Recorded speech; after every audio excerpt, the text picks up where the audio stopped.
কত যুবক যারা বলতো কাল থেকে ব্রেকআপ করব, কাল থেকে হারাম রিলেশনশিপ করব না, কত যুবক যারা বলতো কাল থেকে ৫ ওয়াক্ত নামাজ বা জামাত আদায় করব, দিন শেষে কবরের বাসিন্দা হয়ে গিয়েছে, নামাজ পড়ার সৌভাগ্য হয় নাই, শেষ হয়ে গিয়েছে।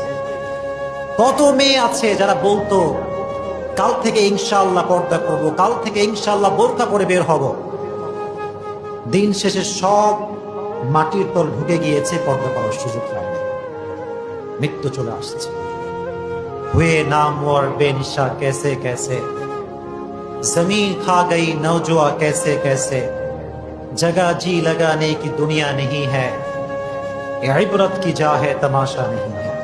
প্রিয় ভাইরা, অনেক যশ ফেমাস খ্যাতি সম্পূর্ণ মানুষ কবরের তলে গিয়ে তার সমস্ত যশ খ্যাতি নিশ্চিহ্ন হয়ে গিয়েছে, আর হাজার হাজার যুবকের লাশ মাটি খেয়ে নিশ্চিহ্ন করে দিয়েছে।